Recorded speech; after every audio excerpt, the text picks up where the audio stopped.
Empezamos con la primera ponente, que es la doctora Mercedes Guerra Requena. Ya la han presentado, pero mientras va conectándose, os recuerdo que es jefe de servicio de angiología, cirugía vascular y endovascular de la GAI de Guadalajara y además es presidente de la Comisión Nacional de Angiología y Cirugía Vascular. Pues cuando quieras, Mercedes. Buenos días a todos. Me voy a permitir darte las gracias, doctora Tance, por tu amable invitación. Sabes que nos unen años de amistad y de respeto mutuo. Y también me voy a permitir felicitaros ya por el éxito de estas jornadas, porque tu capacidad de convocatoria es obvia. Creo que estas jornadas son muy interesantes y necesarias, como creo que va a quedar de manifiesto en la mañana de hoy. Cuando recibí el título de El reto de la evidencia clínica, creo que como todos empezamos, cuando preparamos una charla, a buscar, hacer una búsqueda bibliográfica en Medline para preparar nuestra charla. Y lo primero que me di cuenta es que no hay evidencia, con lo cual mal voy a empezar la charla de la jornada de hoy, puesto que va a ser verter opiniones personales basadas obviamente en mi trayectoria, en mi experiencia, en la de mi equipo y la de la Sociedad de Cirugía Vascular, pero esa, como todos sabéis, es la menor o la peor de las evidencias.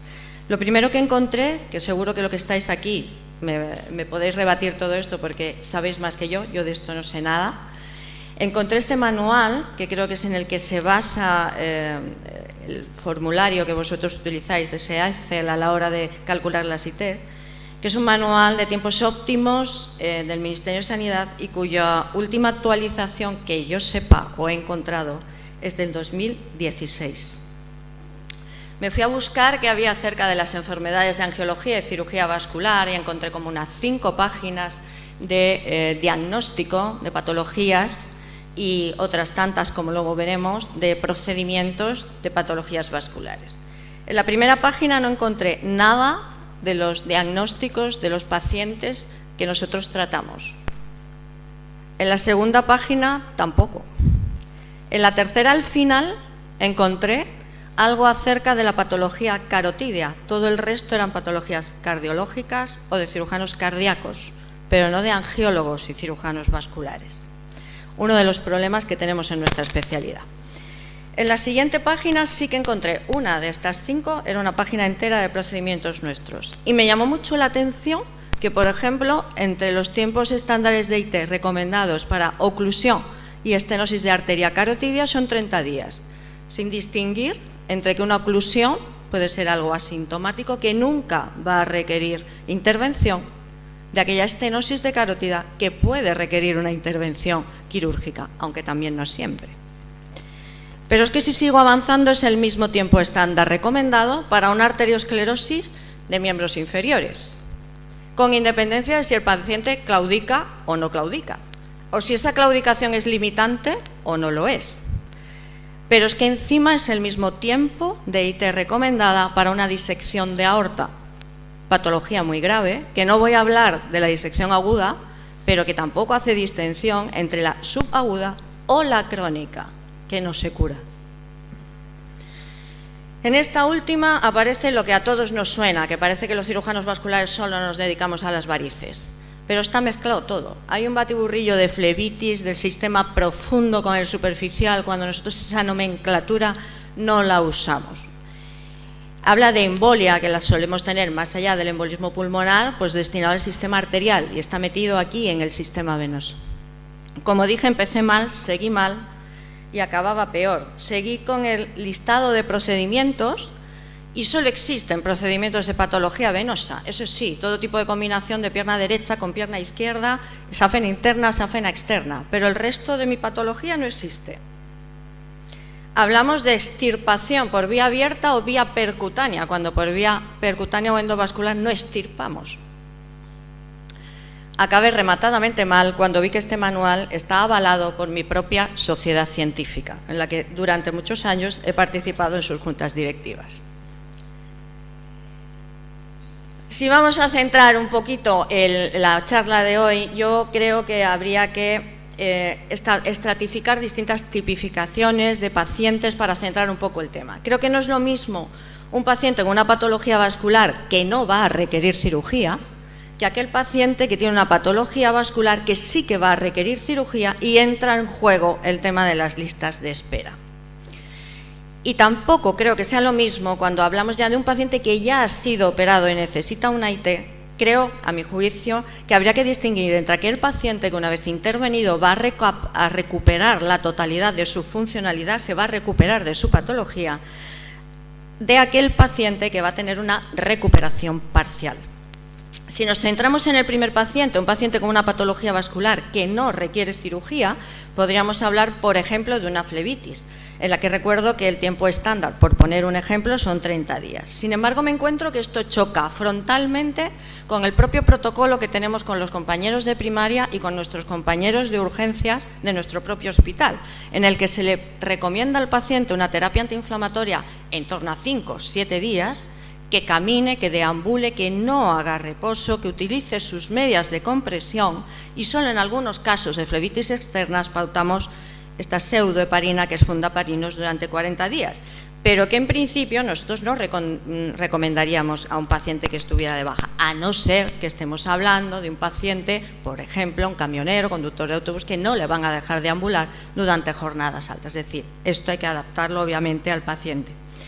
Si nos vamos al grupo 2, paciente con una patología vascular que sí que va a requerir cirugía, por ejemplo, las varices, que es lo que a todos nos suena, nos vamos a este apartado y decimos que 45 días es el tiempo estándar para un paciente con varices, según esto, no especificadas, con úlcera a inflamación.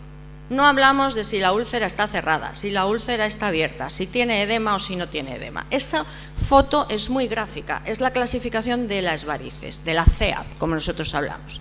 No es lo mismo la CEAP 1 que veis ahí, que son pequeñas telangiectasias cuyos tratamientos habitualmente son en el sector privado, puesto que el objetivo del tratamiento es estético, que un paciente con un CEAP 2, que habitualmente son pacientes que requieren cirugía, que un CEAP 3, que es la inflamación de la que hablamos, que no se va a operar, o un CEAP 5 o 6, que son úlceras, unas cerradas y otras abiertas, y las abiertas a veces llevan un año para poder cicatrizar. Luego, ¿de qué estamos hablando? Si este paciente con varices en CEAP 2 es un paciente que sí que tenemos que intervenir, este paciente va a entrar en lista de espera. Como hemos visto, se recomiendan 45 días de IT. Nuestra lista de espera de varices está iniciando ahora con el grupo de pacientes del 2019. Estos enfermos en lista de espera para varices, nuestras recomendaciones médicas son caminar, deambular, hacer ejercicio, utilizar sus medias, y esto es, no nos olvidemos, es una patología crónica. El nombre es enfermedad venosa crónica. Esto podrá mejorar, pero ese paciente, a juicio del cirujano vascular, no tiene que estar de baja hasta que esté intervenido de su patología de varices. Va a tener que seguir llevando sus medias y va a tener que seguir luchando con esa enfermedad porque también va a recidivar. Si hablamos del paciente ya que va a ser operado o que ha sido operado, ¿cuál es la IT en el posoperatorio? Pues depende. La cirugía que nosotros podemos hacerle a estos pacientes puede ser una cirugía abierta clásica, la safenectomía, la crosectomía, etcétera, o nuevas tecnologías que estamos aplicando, las cirugías endoluminales, mediante endoláser, radiofrecuencia o utilización de pegamentos, que es lo que llamamos ablación química. Clásicamente, siempre a los pacientes con cirugía abierta se les recomendaba una IT de 1 mes. Sin embargo, si nos vamos al tiempo estándar, lo que nos dice para una cirugía abierta son 20 días. Si nos vamos a lo que llaman abordaje percutáneo, que serían las técnicas endoluminales, 10 días. Les recuerdo que en este centro, desde el 2018, las técnicas abiertas fueron erradicadas. Nuestros pacientes se tratan mediante cirugías endoluminales con el uso de la radiofrecuencia, que como pueden ver en el vídeo es una técnica mínimamente invasiva con una punción en la pierna del paciente, y lo que hacemos es con una fibra de endoláser o un catéter de radiofrecuencia quemar la safena a 120 grados. Esta noticia ya salió desde la consejería y se hace desde el 2018 en nuestros centros. Sin embargo, los pacientes siguen teniendo IT de 1 mes.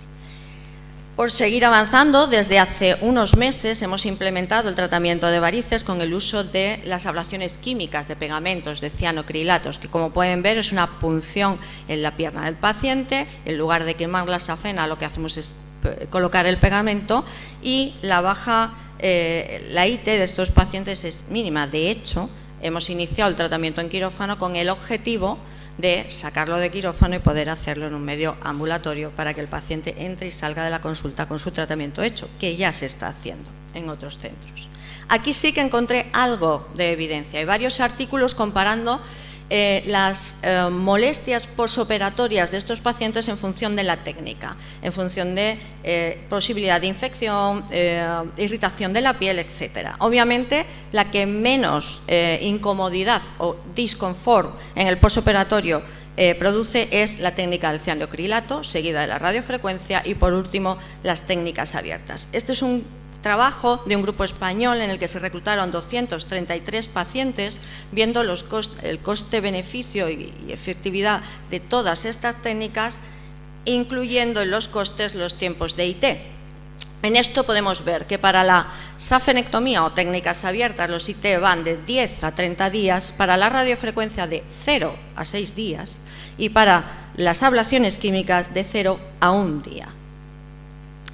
Y una vez que operamos al paciente, tenemos que ver también si este enfermo, una vez que le hemos operado, se van a recuperar o no totalmente de su patología. Como han visto, un aneurisma de aorta, que era lo que mostraba el vídeo, cuando lo intervenimos es para eliminar esa patología, y el paciente, después de ser intervenido, no va a tener su aneurisma de aorta, pero podemos operarlo mediante una cirugía abierta, que es una laparotomía, con lo cual la IT recomendada está entre 1 y 2 meses, 2 meses si el paciente hace mucho esfuerzo, o podemos intervenir a este paciente mediante las nuevas técnicas endovasculares, en el cual la colocación de endoprótesis, bueno, todos creo que saben, que en breve espero que podamos abrir el quirófano híbrido en el Hospital Universitario de Guadalajara, espero que sea en breve. Pero esta técnica llevamos haciéndola desde hace 19 años que abrimos el servicio aquí. Estas técnicas solo suponen abrir mínimamente ambas ingles del paciente, con lo cual la IT que recomendamos en estos casos son 15 días. No es lo mismo un aneurisma por cirugía abierta que un aneurisma por cirugía endovascular. Pero también hay que ver si este paciente, en lugar de tener una recuperación ad íntegro de sus capacidades, va a tener una recuperación parcial. Por ejemplo, aquel paciente con un ictus por una patología de carotidia. Puede ser que ese paciente haya tenido una oclusión de carótida, esté asintomático, haya tenido una estenosis carotidia que haya provocado un ictus y pueda tener un déficit permanente, una hemiplegia, afasia, etcétera, o sea temporal. Pero es que eso hay que combinarlo con el tipo de cirugía que hacemos al paciente. Si hacemos una cirugía abierta, abriendo el cuello y extirpando la placa, como vemos aquí, es distinto que cuando implantamos el stent, que lo hacemos mediante un cateterismo a través de la femoral. En estos casos, la IT es de 2 a 7 días, recomendado por nosotros. ¿Qué pasa con el paciente claudicante? Pues lo mismo, un paciente claudicante puede ser debido a su claudicación a una obstrucción en la arteria ilíaca, y que la tengamos que resolver, al igual que el aneurisma, mediante una laparotomía por una cirugía abierta, que estábamos hablando de unos 2 meses de IT, o bien mediante tratamientos endovasculares. Tratamientos endovasculares que realizamos igualmente mediante una punción, como un cateterismo femoral, y que abrimos la arteria ilíaca, y el paciente en ese momento ya restituye al 100% el riego de su pierna, con lo cual al salir del hospital está caminando sin claudicar. Pero en aquel otro paciente que puede tener una afectación asociada de la arteria ilíaca y también de otras obstrucciones a lo largo de la pierna, femoral, etcétera, aunque yo le solucione la ilíaca, va a quedar con un cierto grado de claudicación, no va a recuperar al 100% ese riego. No va a claudicar como cuando entró en el quirófano, pero sí va a tener una claudicación residual, que a lo mejor le dé una cierta calidad de vida, pero que habrá que adaptarlo al tipo de trabajo que tenga. Nosotros hemos ido avanzando más en la tecnología y somos de los pocos servicios de España, de hecho aquí han venido a formarse y vienen de muchos otros servicios, que realizamos estas técnicas endovasculares por un abordaje mínimamente invasivo desde la arteria radial en la muñeca. Con lo cual estos pacientes lo único que van a tener es una compresión durante unas horas en posoperatorio y muchos se van a casa en el mismo día, andando y, como digo, algunos con un 100% de riesgo, un ITB mayor de 1. Esto también hay que considerarlo porque el IT en esos casos sería de 0 a 2 días. Esto es lo que nos pone de tiempo estándar para claudicantes, 30 días, sin ver si se ha reconstituido al 100% ese ITB, ese riego o no, como os decía antes. En conclusión, o como mensajes para llevar a casa, yo diría que la adaptación del IT debe ser al tipo de cirugía, debería ser lo deseable, que en la patología venosa, una estafenectomía, podría recomendarse un mes, la fleboextracción y radiofrecuencia de 0 a 7 días, la ablación química y escleroterapia de 0 a 1 día. En cuanto a patología arterial, aquellos procedimientos endovasculares de revascularización y embolización vía transradial de 0 a 2 días, procedimientos transfemorales 7 días, cirugía ortoilíaca abierta de 1 a 2 meses y cirugía ortoilíaca endovascular 15 días, un abordaje mixto. Que no todos los pacientes pendientes de cirugía han de estar en IT mientras están en lista de espera, que no todos los pacientes tras una cirugía recuperan su capacidad funcional ad íntegro y que algunos solo lo mejoran. Y como reflexión final, creo que las sociedades científicas deberían colaborar en la elaboración conjunta de guías y de documentos de consenso actualizados sobre los tiempos de IT, adaptándonos a los nuevos cambios tecnológicos y también a los de la sociedad, porque las nuevas formas de trabajo, teletrabajo, etcétera, creo que también influyen mucho en estas decisiones. Muchas gracias.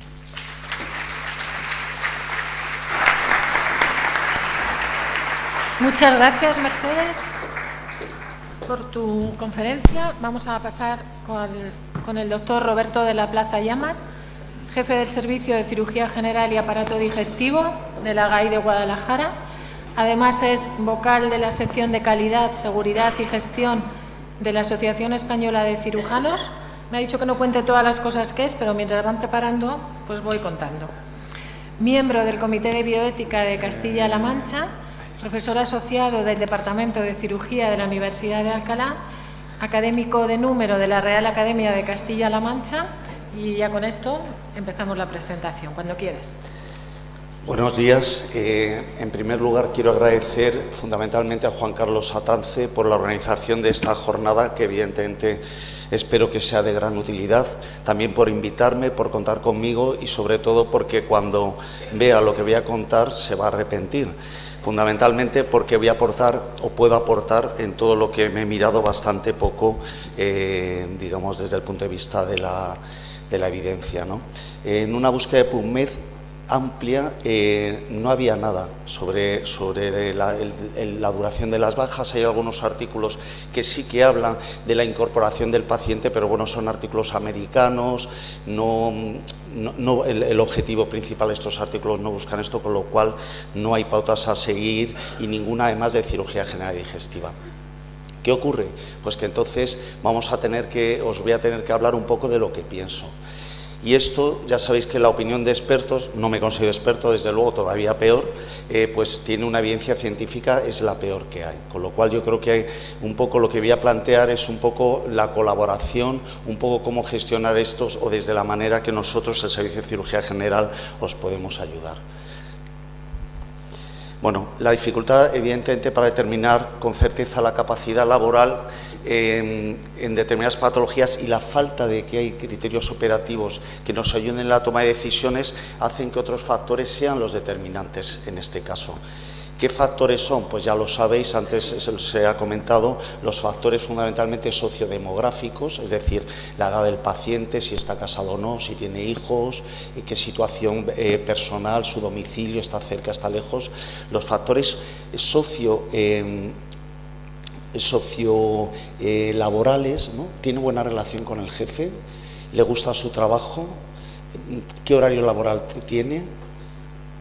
¿Tiene moving en el trabajo? Entonces todas estas cosas evidentemente influyen. Y luego, y ahí yo creo que estamos nosotros, están los factores sociosanitarios. ¿La atención primaria es asequible? ¿Qué organización tenemos de atención primaria? Y luego, fundamentalmente, y aquí es donde tenemos que hablar, que es los especialistas hospitalarios somos asequibles, las consultas son asequibles, son inmediatas, las listas de esperas son pequeñas, son grandes. Aquí es donde hay un gran déficit y es el único en el que nosotros podemos aportar algo, pero fundamentalmente la administración pública se tiene que dar cuenta que esto es un objetivo fundamental. ¿Por qué? Porque va a disminuir, luego lo vemos un poquito, va a disminuir el coste social, va a disminuir el coste oportunidad, o sea, y fundamentalmente los costes económicos de un dinero público. ¿De acuerdo? Bueno. Perdonad, la ruta asistencial, bueno, que desde luego yo esto me lo he tenido que estudiar, ¿no? Que es el proceso diseñado para gestionar y coordinar la atención médica administrativa con el objetivo de garantizar que el paciente vuelva a su actividad laboral y de salud lo antes posible, pues tiene varios pasos y en estos pasos desde luego sí que podemos plantearnos cuestiones. Cuando el paciente inicia el proceso, está malo, ha tenido una lesión, para el diagnóstico y evaluación médica hay un tiempo de espera. ¿Necesita el paciente verdaderamente estar de baja en este tiempo? ¿Sí? ¿No? Normalmente se lo damos. Claro, el problema es que hay mucho tiempo de espera o en muchas especialidades para el acceso a las pruebas diagnósticas y a los facultativos. Luego hay más tiempos de espera en los que sí necesita o no necesita para el tratamiento y procedimiento quirúrgico. ¿Es necesario, antes lo comentaba Mercedes Guerra, ¿es necesario que el paciente esté de baja? Normalmente no. Y yo lo creo desde ese punto de vista. Y luego el seguimiento médico, evaluar su evolución, controlar las posibles complicaciones, etcétera, evidentemente es necesario muchas veces. Y esto puede incluir consultas al cirujano, que se debe priorizar si hay problemas. ¿Cuándo le damos el alta médica? Este es el gran problema. Hablar aquí de tiempos quirúrgicos me parece que es muy difícil, ¿no? De tiempos de reincorporación. Yo creo que aquí, luego lo vemos un poquito, hay que tener empatía con el paciente, pero también hay que tener empatía con el sistema público y también tener empatía con el sistema público y, evidentemente, lo que tenemos que hacer es intentar que el paciente se recupere de verdad, y no que haga una baja ficticia. Yo creo que ahí estamos todos. Evidentemente los pacientes no son malos, pero algunas bajas sí que no están justificadas. Y luego una cosa que nunca se habla, y es un tema muy importante, que es la adaptación del puesto de trabajo a la situación del paciente. Es que esto es una cosa fundamental que normalmente nunca hablamos, ¿no? Entonces, es que a veces hay que adaptar el puesto a la situación que tiene el paciente. ¿Por qué? Porque muchos pacientes no acaban de curarse, muchos pacientes tienen procesos crónicos que no precisan baja o que a lo mejor lo precisan en la situación laboral en la que tienen, pero no siempre hay que proceder a la baja cuando estos pacientes sí que se podría estar trabajando, ¿no? Es fundamental la coordinación y la comunicación. A mí me interesa este tema y es el tema que yo quiero un poco, bueno, desarrollar, o por lo menos desde el punto de vista del servicio de cirugía general y digestivo. Esto no son grandes palabras, esto normalmente se utiliza para seducir. En las charlas tenemos que tener coordinación, tenemos que hablarnos, hay que colaborar, somos los más grandes, nos queremos. ¿De acuerdo? Pero esto muchas veces es falso. Al final la coordinación, la cooperación entre hablo de especialistas hospitalarios, un poco para diferenciar, y atención primaria es nula. ¿Por qué? Fundamentalmente porque los especialistas hospitalarios muchas veces, incluidos los jefes de servicio, son reacios a coordinar, a cooperar, evidentemente porque todos tenemos graves problemas que solventar dentro de nuestra propia casa, pero esto sí que fomenta el que la coordinación, la comunicación entre atención primaria y los especialistas hospitalarios sea nula. ¿Qué ocurre con esto? Pues lo que ocurre fundamentalmente es que al final el paciente está en bajas laborales muy largas, al final interviene la inspección y bueno, yo creo que esto lo conocéis infinitamente mejor que yo. Bueno, esto veréis que ha sucedido después de un interesante periodo intelectual que he tenido y dice, para valorar la indicación, la consulta, pues evidentemente comunicar, en este caso, con el servicio de cirugía. Esto es factible, en nuestro caso es factible. Si hay un problema con la intervención, la lista de espera que tenemos, no lo vamos a esconder, es enorme. enorme. Pero evidentemente hay procesos que se deben de priorizar y nosotros lo hacemos, ¿de acuerdo? Entonces, y luego, si hay un problema con la reincorporación, pues os digo lo mismo, comunicar con el servicio de cirugía. Yo creo que esta es lo único que podemos aportar. Yo ahora os voy a dar ahí unos tiempos quirúrgicos que, bueno, pues es lo que pienso, es lo que piensa el ChatGPT, entonces, y lo que piensa el INS, ¿no? Entonces, bueno, pues es que ¿cuáles de ellos es verdad? Pues no lo sabemos, ya sabemos que depende del paciente, etcétera. Si me preguntáis, yo os diría que los tiempos que aporta el INS son exagerados. En un paciente normal son exagerados. Además, no diferencia entre trabajadores, por ejemplo, en la construcción, lo vamos a ver, o pacientes que trabajan en una oficina, ¿de acuerdo? Cuando yo creo que hay que tener en cuenta la baja, ¿no? Además de lo que podáis pensar vosotros, en los episodios agudos, evidentemente un paciente con colelitiasis, si tiene un cólico biliar, pues a lo mejor tiene que estar de baja un par de días o 3, esto está claro, en función de la gravedad de la patología, pero yo, y esto lo digo, evidentemente a todos se nos pueden escapar pacientes, pero si el paciente tiene un proceso grave, nosotros lo vamos a priorizar siempre. O sea, nosotros entendemos, evidentemente nos podemos equivocar, que no hay ningún paciente en esta situación en la lista de esperas quirúrgicas, ¿de acuerdo? Entonces, si evidentemente el paciente tiene discapacidad, limitaciones funcionales, pero la verdad es que luego te das cuenta de que de la incapacidad es por tener, imaginaos, unas hemorroides, una fístula perianal. Esto evidentemente es una desgracia, está muy claro, pero no justifica las bajas que se dan, ¿de acuerdo? Entonces, por eso digo que empatía es ponerse en lugar del otro, pero no solamente para pedir la baja, sino para darle también el alta, ¿de acuerdo?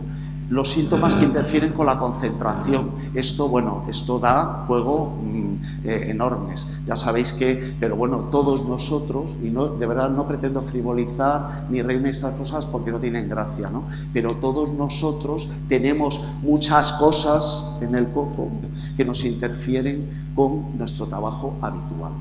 Esto también es verdad. Además de que uno pueda tener, evidentemente, una colelitiasis pendiente de lista de espera quirúrgica, ¿de acuerdo? Entonces, cuidado con esta generosidad de muchas veces del sistema con una serie de cosas que no se tiene con los trabajadores activos en este momento, ¿no? Bueno, y otro que es el que aumente el riesgo de lesiones o complicaciones en el entorno laboral. Bueno, pues sí, esto es más amplio y tal. Pero bueno, de verdad, lo que el médico entiendo que debe hacer, y ya sé que esto es un problema que va más hacia los médicos de atención primaria, es que esto es verdad, que el paciente está en estas situaciones y que verdaderamente tiene una incapacidad para seguir realizando su actividad laboral. Bueno, proporcionar evidencia clínica específica, lo hemos comentado, es muy difícil, ¿de acuerdo? Depende de varios factores, gravedad, complejidad de la cirugía, salud general del paciente, la presencia de complicaciones posoperatorias.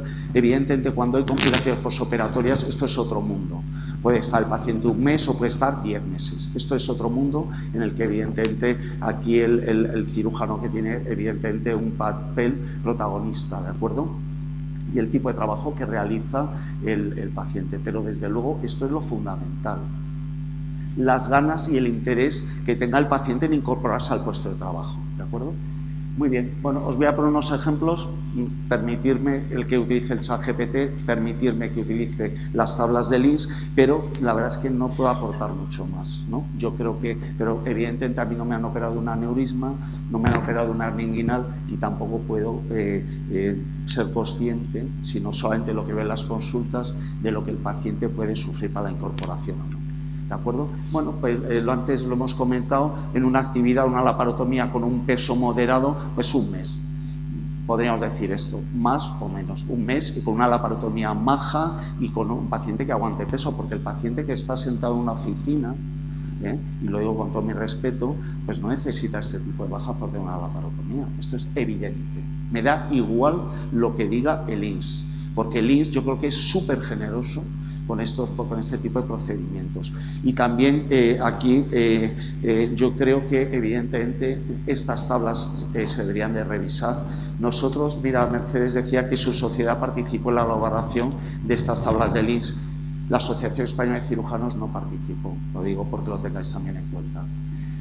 y evidentemente es una de las patologías más frecuentes de la lista de esperas quirúrgicas. Hernioplastia, lo dice el ChatGPT, 1 o 2 semanas para procedimientos laparoscópicos y 2 a 4 para procedimientos abiertos. ¿Yo qué es lo que pienso? Pues que tiene razón. Nosotros también he de decir que hace años que hacemos cirugía laparoscópica de la hernia y no es por tirar balones fuera, pero es cierto que en este momento no lo hacemos porque aumenta el tiempo quirúrgico en la lista de espera, evidentemente nos sobrepasa, ¿no? Entonces, bueno, evidentemente 1 o 2 semanas. ¿Qué es lo que dice? Pues daos en cuenta lo que os comento. He puesto un paciente sin morbilidades, pues sin comorbilidades, albañiles, 45 días. Empleados de oficina, 45. ¿Esto es normal? Pero lo hacemos. O sea, esto lo hacemos. Incluso alguno se tira más tiempo. Bueno, pues esto es lo que tenemos. La colecistectomía, bueno, 1 o 2 semanas, sí, depende. A mí me parece bien que está. No aparece en el este del INS. La apendicectomía, 1 semana, 10 días, dice el ChatGPT. Bueno, 2 semanas, 3 semanas. Esto es lo que... Tengo un compañero cirujano que le operaron, no se quiso operar aquí, no lo tengo tampoco muy claro, pero bueno, le pilló fuera de aquí y entonces a las 2 semanas va a su médico de atención primaria, evidentemente esto es una anécdota, y el médico de atención primaria le dice que no le puede dar el alta, que esto que está malísimo y tal. No, que me quiero dar de alta. Nada, a las 3 semanas que no querían darle de alta. Y entonces, bueno, pues esto es lo que hay, ¿no? ¿Qué es lo que dice la instrucción? Habla de 30 días para el albañil y otros 30 para el oficinista. Bueno, la hemorroidectomía, evidentemente, imaginaos, para un camionero puede ser un grave problema, pero para muchos empleados no. ¿De acuerdo? Entonces, el ChatGPT dice, bueno, 1 o 2 semanas. Yo estoy de acuerdo. ¿De acuerdo? Aquí el INS da 14 días para el albañil y para el que está sentado en una oficina. Fístula anal, pues igual, ¿no? Que si el paciente está sentado mucho tiempo y tal, esto también hay que verlo. También os digo una cosa, que el paciente se puede incorporar al trabajo, porque nosotros no estamos ahí metidos, no nos han hecho esto en el ano, entonces, y el paciente decir, oye, yo esto no lo aguanto, pues ya sabe lo que tiene, se incorpora otra vez a una baja laboral, ¿no? Bueno, pues aquí 20 días nos da el INS, ¿vale? Fisura anal, pues igual, os comento. Y acceso perianal, bueno, esto es inaudito, un acceso perianal que va bien, hablo de procedimientos que van bien, evidentemente. Bueno, 1 semana es suficiente, 2 semanas, ¿eh? Pero bueno, es que nos dan 30 días. Pero bueno, se lo da al albañil y se lo da a los empleados de oficina. En fin, cirugía de tiroides, evidentemente aquí hay un problema, que haya lesiones paresis o paresis recurrenciales, 1 o 2 semanas, me parece bien. Pero bueno, nosotros, lo digo para los jefes de servicio, etcétera, etcétera, que regulamos la lista de espera, evidentemente la Ley 3 de 2014 de Castilla-La Mancha sí que nos autoriza, y esto es muy importante, adelantar estos pacientes a la lista de espera quirúrgica. Y esto lo tenemos que tener en cuenta. O sea, evidentemente, esto no quiere decir que se adelante con respecto a otro paciente, es decir, que se adelante entre iguales. Está claro. El paciente que tiene prioridad, no hay nada que discutir. El paciente que tiene una prioridad determinada, pero ante la igualdad, evidentemente, lo que no se puede consentir es que un paciente esté de baja 6 meses, 1 año, 2, porque tiene una hernia inguinal. Esto es verdaderamente es un ataque al sistema sanitario, a la administración pública y desde luego a los pocos, cada vez menos recursos que tenemos. Esto es una barbaridad. Y nosotros los médicos, ya sé que vosotros al final sois los que, hablo de atención primaria, los que lleváis la peor parte, pero vosotros tenéis la capacidad de que esto no suceda. Y esto no es una opción, esto es una obligación profesional, ética y desde luego desde el punto de vista social. Bueno, reflexiones generales. Bueno, pues yo ya sé que ha sido una charla un poco etérea, pero yo desde luego tener empatía con el paciente, es decir, el paciente no es un señor que viene a engañarnos, pero tener empatía desde luego para que trabaje y para que no trabaje. Es decir, nos tenemos que poner en lugar, verdaderamente justifica una hernia. Vamos a ver, una hernia en un trabajador de la construcción no justifica la baja laboral. Esto me lo pueden decir en 1000 maneras. Si el paciente tiene sintomatología de encarceración, no hay nada que discutir. Entraríamos en un paciente prioritario. Pero no vale lo de que... No, es que es verdad que los médicos, incluyo los cirujanos, muchas veces... No, usted no haga reposo relativo y tal. Vale, la hemos cagado. ¿Me entiendes? Entonces, porque también un paciente que sea oficinista, con una hernia inguinal puedes tener la necesidad de estar de baja laboral porque, bueno, por las circunstancias de la hernia y de su movilidad en el trabajo, le puede obligar. Lo que digo con esto es que esto es muy relativo, hay que tener empatía con el paciente y ponerse en su lugar. Y evidentemente, y lo siento, cada palo tiene que aguantar su vela. Es decir, hay que asumir la responsabilidad que nos da el sistema. Yo tengo la responsabilidad, cuando voy a quirófano, de intentar que el paciente salga bien, que darle calidad, todo lo que queráis. ¿De acuerdo? A veces no se consigue. Yo creo, estoy en tiempo, vale, pues entonces nada, la responsabilidad hay que asumirla, no se debe trasladar el problema, yo creo, ni a la inspección ni a los especialistas, aunque los especialistas hospitalarios sí que tienen que decir cosas, y desde luego contactar con el servicio responsable. Esto tiene un enorme impacto en el dinero público, en el coste social, tener en cuenta el coste oportunidad que tiene el tomar una decisión de tener un paciente en baja meses, ¿de acuerdo? Y ya no hablo de QALYs, porque si los QALYs se estudiaran en este país, que son los años de calidad de vida perdido en las listas de espera quirúrgica, esto sería... Desde luego no pasaría un mes sin que un paciente en lista de espera quirúrgica se operara. El precio del QALY en España ronda los 25.000 euros, en Estados Unidos casi los 100.000. Bueno, reflexiones. Yo os hablo de mí, del servicio en donde trabajo. Yo lo que puedo decir desde el punto de vista de cirugía es que nosotros priorizamos a los pacientes, los reevaluamos, estamos abiertos de verdad a cualquier sugerencia que nos hagáis, lo digo de verdad, no es para quedar bien, ¿eh?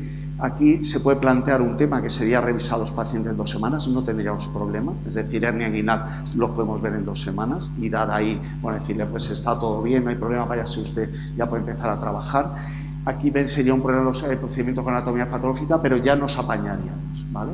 Yo simplemente tiro ahí y bueno, como yo creo que esto es una historia también de amor que se debe cumplir, tenemos que intentar contactar, todos esos teléfonos son para contactar, yo ya sé que en los despachos a veces hay gente y otros no, así aparece en el listado vuestro, y lo que os digo que el Busca Interconsulta también puede contactar y fundamentalmente pues intentar pactar una cita previa. Juan Carlos Atance, y entonces nada, muchísimas gracias a todos.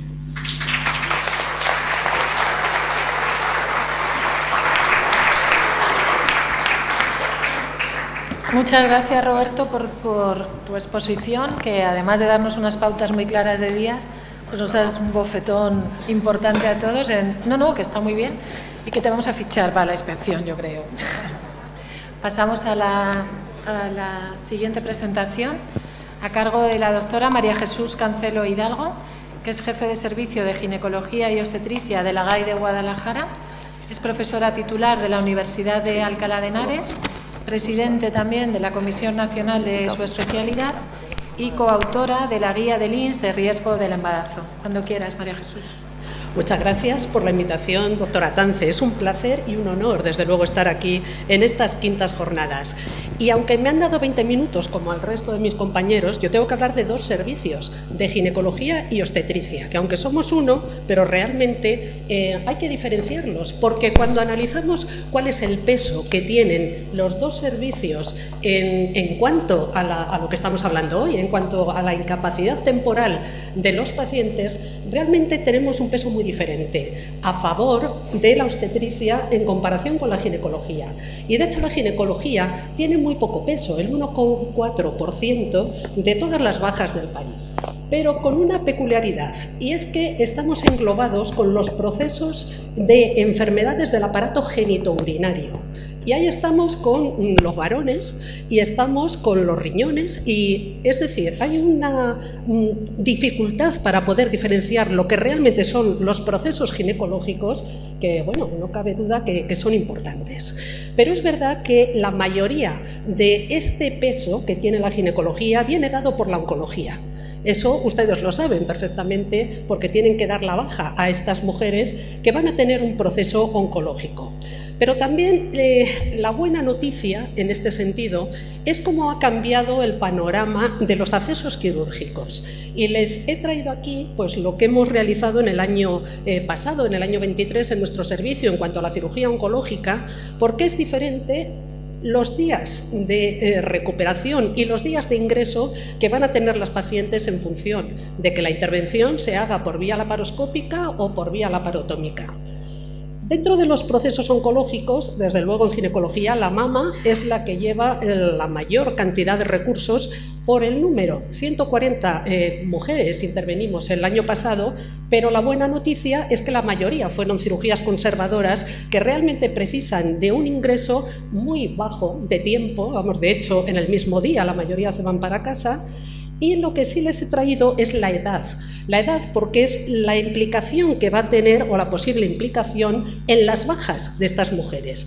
Y vean cómo la media de las mujeres con cáncer de mama está en 50 años, que están plenamente en la época laboral. El endometrio es el siguiente, con 35 casos el año pasado, pero hicimos la mayoría, el 80% por laparoscopia, y eso ya nos da también un poco la idea. Y aunque la edad es un poco superior, todavía quedamos dentro de la época en la que la mujer está trabajando. El ovario, la mayoría, obviamente hay que hacerlos por vía laparotómica, pero sí que estamos avanzando y de hecho el 24% se han hecho ya por vía laparoscópica.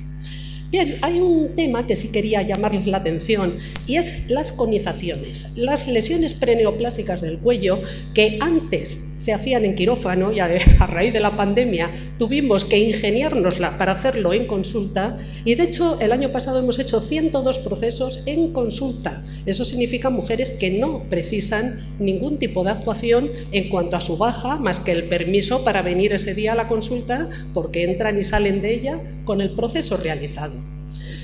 Cuando se analizan cuáles son las causas más comunes de incapacidad temporal en ginecología, se agrupan básicamente en 5 grandes grupos. En las infecciones del tracto genital inferior, que pueden asociarse a la enfermedad pélvica inflamatoria, al prolaso genital, y luego un gran grupo bueno, 3 grupos en realidad, cuyo denominador común es el dolor, la dismenorrea, la endometriosis y el síndrome premenstrual. Y les decía que realmente todos estos procesos de ginecología van a tener muy poco peso en cuanto a las incapacidades, pero sin embargo hacen mucho ruido mediático. Y quizá ustedes han tenido ya que enfrentarse a las bajas por menstruación dolorosa que están encima de la mesa desde junio del año 23. Una baja que realmente nos lo han puesto encima, pero no sabíamos muy bien cómo se manejaba, cómo se tenía que solicitar, cómo se hace. Bueno, hay muchas informaciones recogidas en Internet de cómo hacer esa solicitud de la baja por menstruaciones dolorosas. Y indicarles que lo que dice la ley orgánica es que solo se van a contemplar estas bajas por regla dolorosa en las mujeres con dismenorrea secundaria. Les recuerdo que hay una dismenorrea primaria en la cual no hay una evidencia de una causa que la justifique, que es la que tienen las mujeres jóvenes, y luego hay una dismenorrea secundaria en la cual hay un proceso, o bien un pólipo, endometriosis, lo que sea. Pues bien, solo ese segundo grupo es el que podría acogerse a este tipo de baja laboral, en la cual no es necesario un tiempo mínimo de cotización, solo con que la mujer está dado de alta ya puede ser candidata a este tipo de baja y el subsidio se comienza a cobrar desde el primer día. Es decir, es una variación en relación con otros tipos de incapacidad. Y cuando se plantea y hay orientaciones para ver cómo se gestiona esta baja, es complicado porque las indicaciones es que teóricamente la mujer cuando comienza con su menstruación dolorosa e incapacitante tendría que comunicar al centro de salud, tendría que comunicar con su médico de atención primaria para que se tramitara esa baja. No les tengo yo que explicar a ustedes las dificultades que puede haber para conseguir una cita en ese momento. Y está explicado que la mujer puede comunicar a su empresa que o que no va a ir a trabajar y a posteriori contactar con su centro de salud para tramitar esa baja.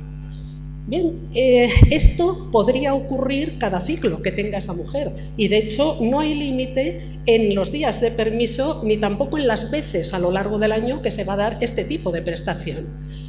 Cuando analiza uno y valora esto, entras en internet a mirarlo, muy cerquita siempre hay herramientas de gestión de las ausencias para aquellos que tienen que gestionar plantillas. Imagínense, la dificultad que puede suponer este tipo de baja. Claro, esto empezó en junio del año 23 y uno dice, bueno, ¿ha habido unas avalanchas enormes de estas bajas?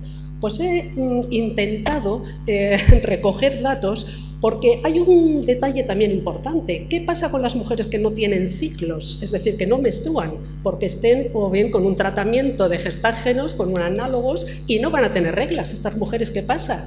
Porque lo que realmente incapacita es el dolor, no el hecho de tener menstruación o no. Pues les decía que he podido encontrar un trabajo en el cual analizan este tipo de bajas en un periodo de 3 meses después de iniciarse. Ya les digo que en 14 provincias españolas no ha habido ni una sola baja por esta razón.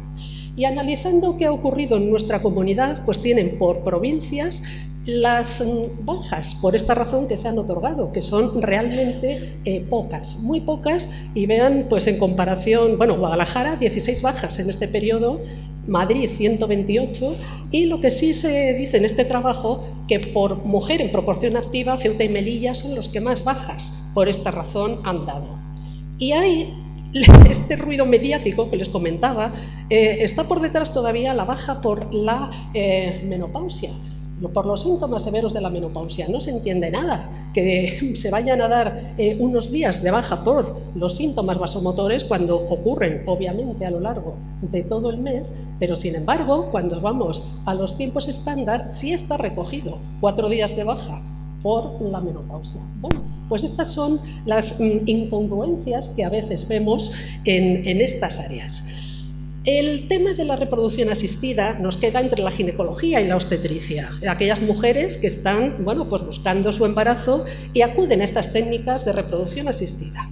En el Estatuto de Trabajadores sí están contemplados permisos para el control prenatal, incluso para asistir a la preparación al parto, pero sin embargo no está recogida una ausencia por técnicas de reproducción asistida. Es verdad que determinados convenios, y de hecho he encontrado uno de las ferroviarias, en las cuales tienen un día para poder asistir a estas técnicas de reproducción asistida. Vean los tiempos que nos indican aquí: infertilidad femenina, infertilidad de otro origen, 4 días. Bueno, es algo que no se entiende muy bien cómo ajustar esos días de tiempo estándar. Y sí hablan de complicaciones de la fecundación artificial con 14 días. Miren, les voy a contar un poco cómo es la secuencia de la reproducción asistida. Primero se comienza con una estimulación de esos ovarios para poder obtener esos óvulos. Bueno, pues el periodo de estimulación, que es entre unos 10-15 días, realmente la mujer puede hacer su vida totalmente normal. Me hablo de la vida laboral, obviamente. Es verdad que tendrá que venir a las consultas para los controles ecográficos, pero puede mantener una actividad habitual. El día de la punción folicular, ese día sí que se recomienda un reposo de más o menos 24 o 48 horas después de esa punción. Sin embargo, después de la transferencia de los embriones no se precisa ningún tipo de actuación diferente, y en el periodo de la espera hasta tener los resultados de si ha quedado embarazada o no, pues tampoco puede seguir manteniendo su vida normal hasta la confirmación de la gestación. Y ya les adelanto que cuando se confirma una gestación después de FIV, el tratamiento que hacemos de ese embarazo es similar al del embarazo que se ha conseguido por técnicas de manera espontánea y natural. Sí, pero van a decir ustedes, eso muy bien en la teoría, pero luego la mujer tiene una enorme ansiedad. Son parejas que llevan mucho tiempo buscando el embarazo, que piensan que el reposo va a ser muy favorable para conseguir ese embarazo, o que tienen alguna limitación en su trabajo y nos van a presionar a todos para conseguir esa incapacidad temporal. Bien, eso es verdad. Eso es verdad porque cuando valoramos las complicaciones en sí de la técnica de reproducción, son muy raras y muy pocas en las complicaciones que pueden surgir, que obviamente serán tratadas en el ámbito hospitalario o donde corresponda.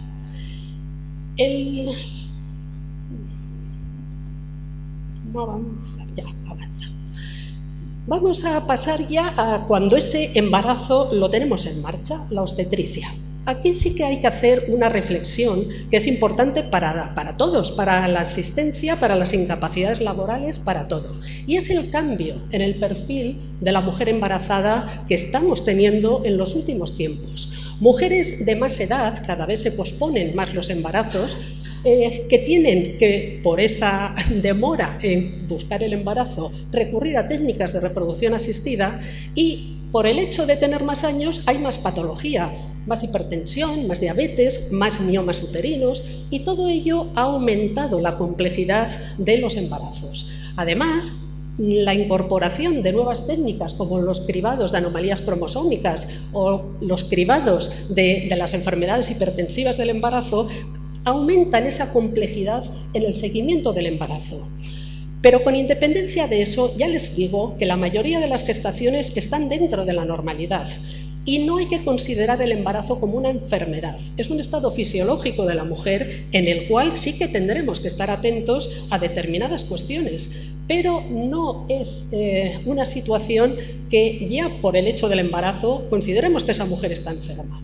Por eso es importante diferenciar la mujer que ella tiene una enfermedad y se embaraza, entonces sí que estamos hablando de un embarazo con patología, y pensemos, por ejemplo, en las cardiópatas, mujeres trasplantadas, mujeres con cirugías de todo tipo, incluso tras procesos oncológicos que quedan embarazadas. Bien, esa es una circunstancia que requerirá unos cuidados especiales.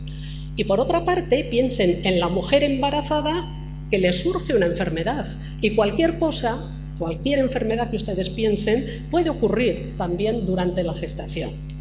Pero bien, en ese sentido, ese embarazo que tiene una problemática, un embarazo de riesgo, que el riesgo puede venir dado por la madre, por el hijo o por ambos. Puede haber esa problemática. Hay que diferenciarlo muy bien de la prestación de riesgo en el embarazo, que es aquella mujer que por el hecho de estar embarazada va a tener unas dificultades para seguir con su puesto de trabajo, y en ese sentido lo que no cabe duda es que hay que hacer una valoración de ese riesgo para adecuar el puesto de trabajo y no dar directamente esa prestación de riesgo en el embarazo.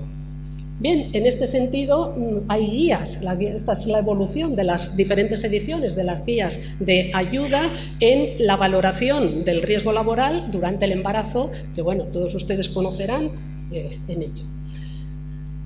Yo creo que ese es un mensaje fundamental, el hecho de pensar y de saber diferenciar lo que es la incapacidad temporal, una patología que tenemos en este momento, de lo que es el riesgo en el embarazo, que como les digo, depende, pues por supuesto, de las mutuas y de los coordinadores para modificar ese puesto de trabajo de la mujer para que pueda seguir trabajando hasta que las condiciones sean las aceptables. Centrándonos en lo que ahora estamos, que son las incapacidades temporales, no cabe duda que es muy difícil establecer los criterios de riesgo, que no cabe duda que hay que valorarlos.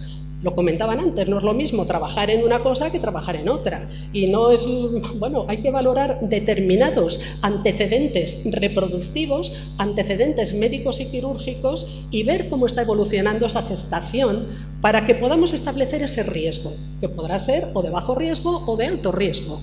Bien, el planteamiento de tener claro cuál es esta situación es porque entre todos tendremos que dar esa recomendación para ver si se llega a esa prestación de la incapacidad temporal. Pero aquí sí que es, como dice el eslogan, tenemos que ir todos juntos.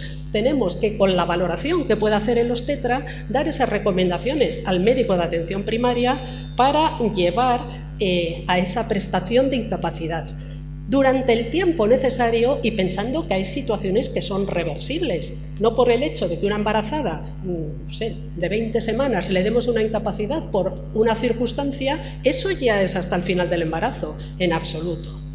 Hay ejemplos que todos conocen perfectamente, de criterios de embarazos de riesgo, pues aquellas mujeres con patologías, circunstancias que están muy bien determinadas, y en estas realmente no tenemos muchas dudas. El problema nos viene cuando nos acercamos a esos tiempos estándar que les digo que yo participé en la elaboración de los tiempos estándar en el año 16 y la participación como representante de mi sociedad fue intentar reducir esos tiempos y adecuar un poco a lo que es la realidad. O sea, no tiene sentido ni lo de la menopausia ni que un pólipo endocervical tenga 4 días también de baja.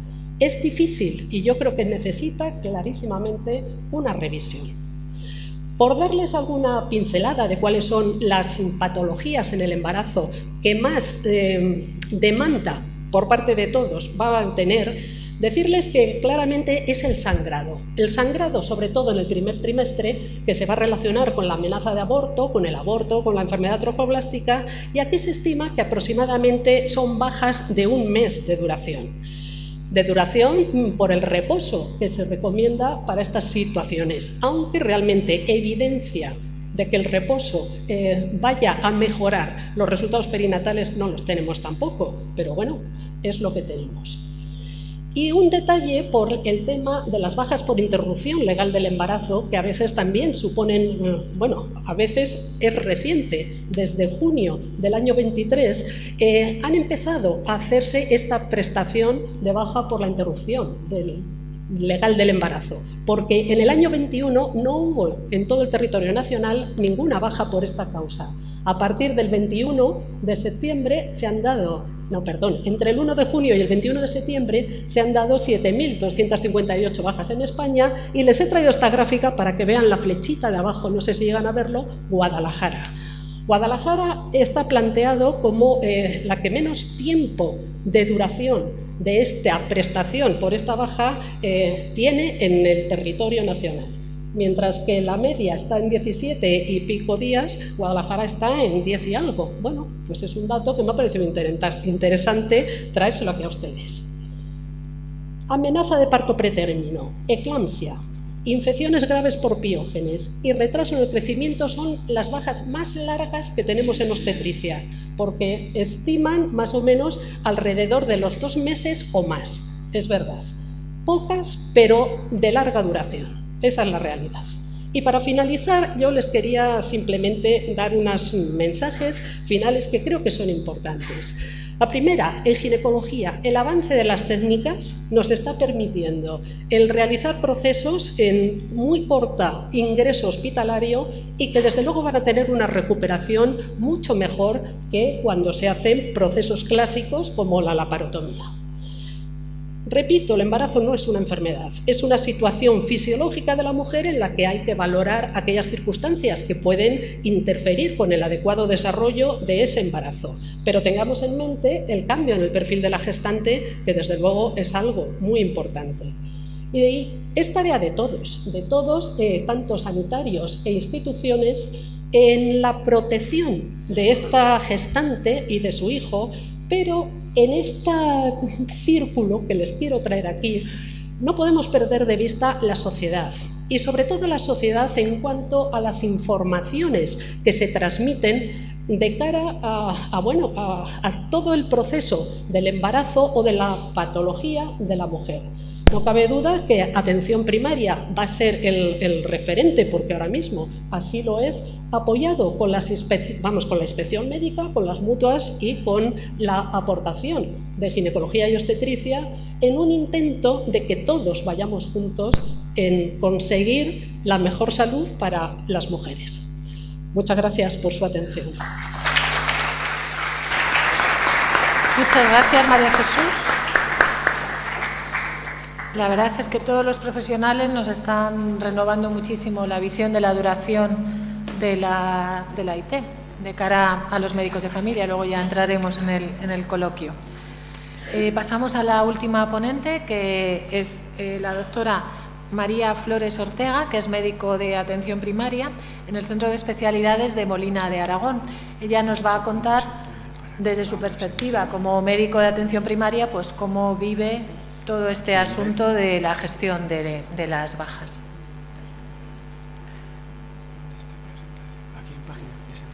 Quizá, no sé si está Juan Carlos Atance. Vale. Estoy aquí. Que no te veía. Que varios de los ponentes, por ir rellenando mientras se prepara la presentación, han hecho referencia a una especialidad que quizá nos haya faltado en este curso, que son los servicios de prevención, que son los que realmente son los encargados de realizar las adaptaciones que desde diferentes especialidades pues consideran que permiten una reincorporación más temprana. Para la próxima, Juan Carlos, pues quizá habría que incluirlos, ¿te parece adecuado? Pues pasamos, María, cuando quieras. Vale, buenos días. Como ha dicho ya, me llamo María, vengo del Centro de Salud de Molina. Agradecerle a Juan Carlos que contara conmigo para la participación, que yo más bien le digo que más que contar conmigo me ha liado para hacer esto. Cuando empezamos a hablar sobre esta jornada, sí que teníamos claro que queríamos hablar un poco de los problemas y posibles propuestas que tendríamos para los compañeros de la mesa, pero también ponerles el punto de lo que supone para nosotros en atención primaria lo que es una baja, ¿vale? Entonces empezamos con el tema de la baja. Aquí tenéis el formulario de cuando se inicia una baja, que si la mayoría sois compañeros de atención primaria lo conoceréis perfectamente. En el formulario todo lo que hay que rellenar de información, empresa, situación laboral, si es una recaída, si no, descripción de la limitación funcional que hay. A veces tener en cuenta que la elección de la actividad laboral es difícil, lo que nos propone el sistema no siempre se adecúa a lo que nuestros pacientes realizan de trabajos. Como no tengas un trabajo tipo bombero o policía, pues a veces es muy complicado. El diagnóstico también a veces es difícil, no está tan actualizado como la sanidad ha avanzado en el momento actual, entonces eso también dificulta que se ajuste. Hay que hacer controles de esta baja y a veces cuando se sobrepasa ese periodo tenemos que rellenar algún formulario más todavía con más información, y luego a pesar de todo esto a veces las bajas están bloqueadas y no se nos permite continuar con ellas. Vale. En cuanto a las revisiones, sobre todo recalcar las revisiones que hay que hacer, que son las que estaba diciendo, de rellenar más formularios relacionadas con que la duración estimada se ha superado, ¿vale? En estas hay que hacer una revisión completa del paciente, ver qué está pendiente de hacer, escribir qué incidencia hay, cuándo consideramos que va a ser la baja, y supone un trabajo administrativo añadido, ¿vale?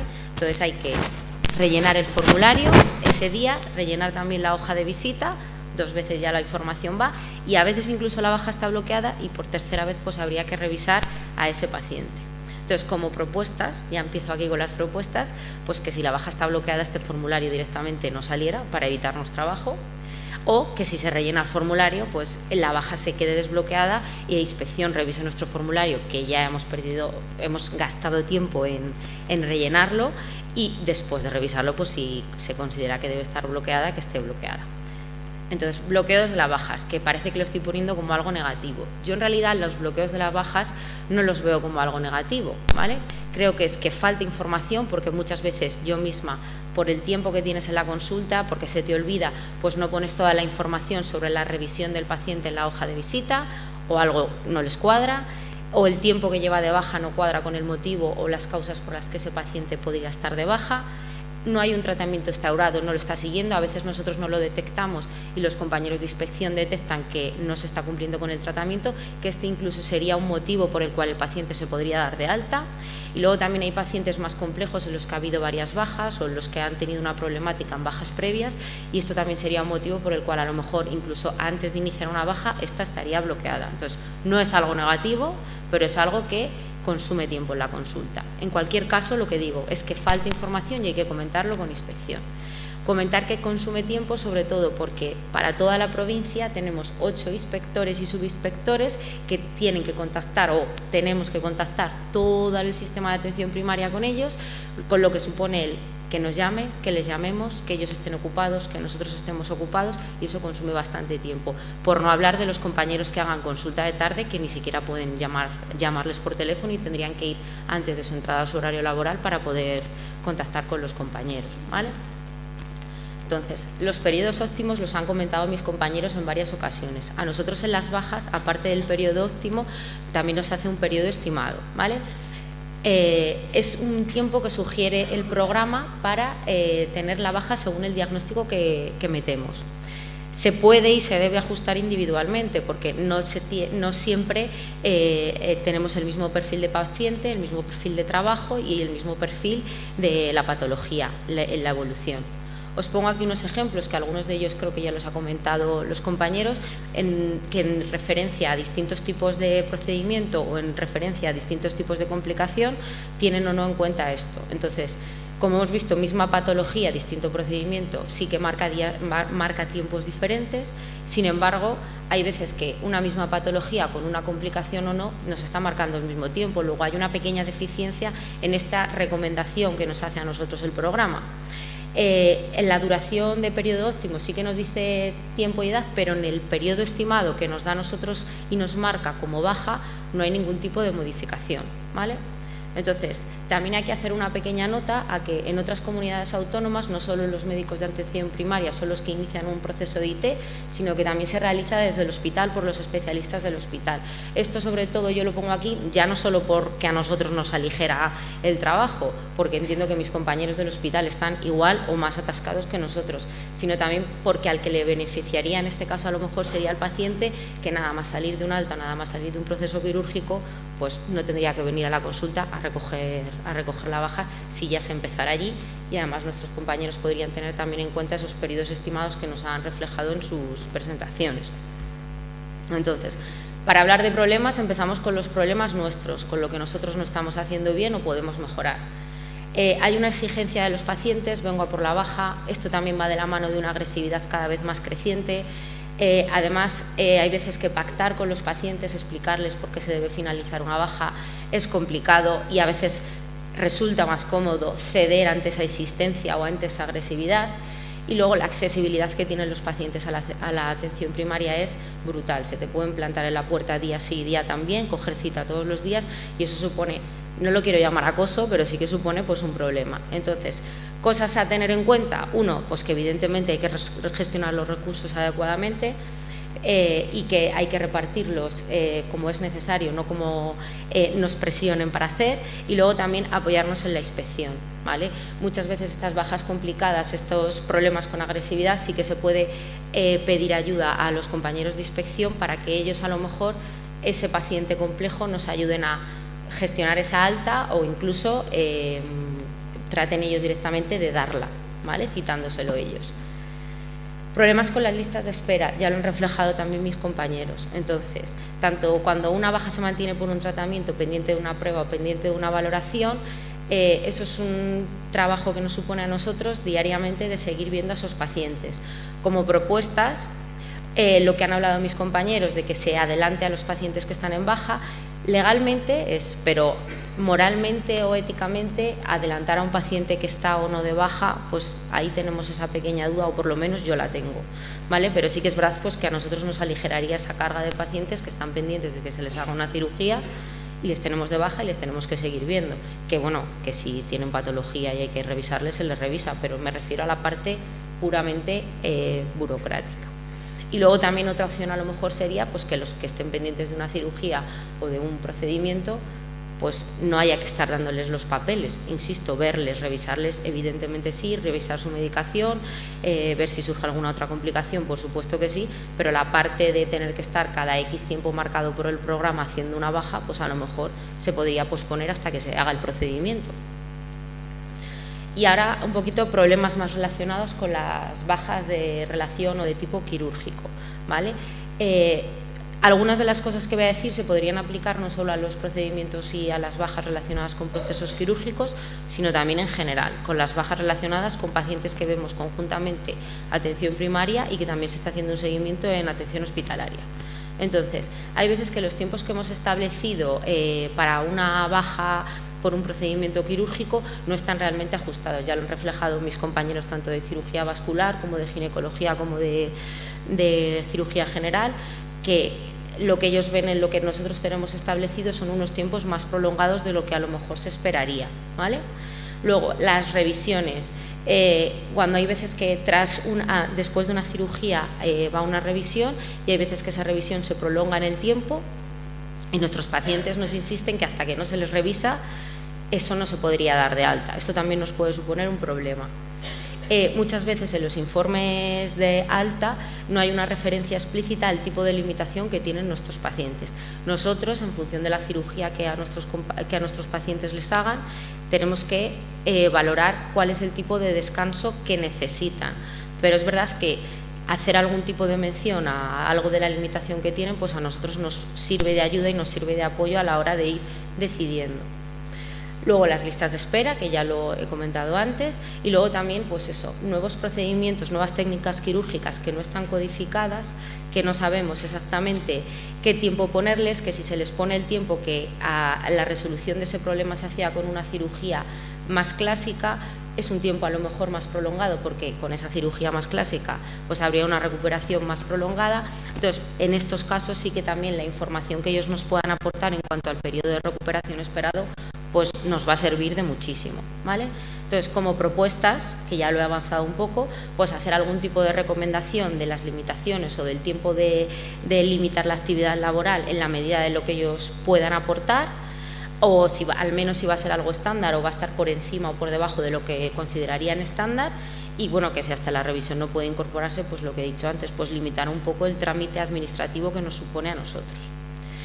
Con el tema de los embarazos, el primer problema que yo he detectado es que muchas veces esas adecuaciones de las que hemos hablado no se están cumpliendo. Evidentemente no es responsabilidad directa para nada del servicio de ginecología, por supuesto.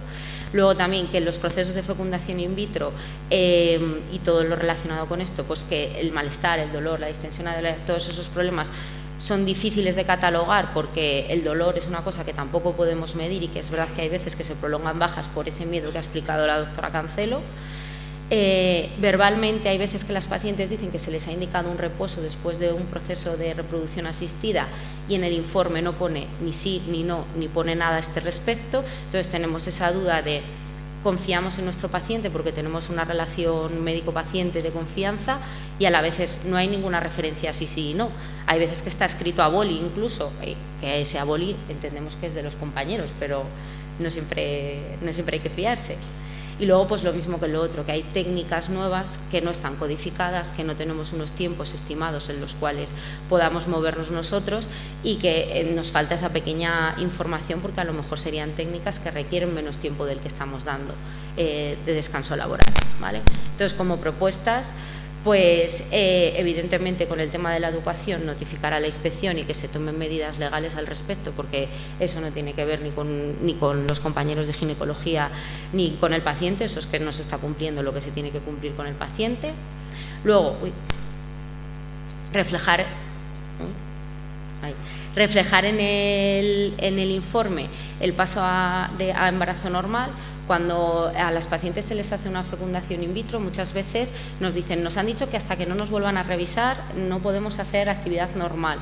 Tenemos ahí ese conflicto, ¿vale? Entonces, en ningún informe nos pone paso ya a embarazo normal, que lo sabemos que se pasa a ser un embarazo normal, pero sí que podría ser de ayuda que quedara reflejado, ¿vale?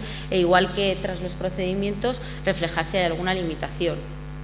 Y luego, los puntos claves con los que ya termino son, uno, muy importante yo creo que para atención primaria, simplificar la burocracia en torno a todo lo que lleva las bajas. Dos, en cuestión de las cirugías, información sobre las limitaciones, pues cualquier ayuda es bienvenida y agradecida. Los pacientes tienen en alta importancia lo que los compañeros de cirugía les dicen, tanto en cuanto a limitaciones como en reincorporación a la actividad normal, y tanto a la atención primaria como a la inspección nos puede ayudar mucho a decidir, a la toma de decisión en pacientes complicados, también en esos pacientes que sospechamos que están prolongando una baja más allá de la cuenta, pues en una revisión que haga un compañero en el que ponga reincorporación a actividad normal o no aparentes limitaciones, evidentemente fuera de todo tipo de complicaciones, pues se agradece, ¿vale? Y luego, pues eso, que no solo referencia a las limitaciones, sino también a lo mejor a la ausencia de limitaciones, ¿vale? Pues gracias.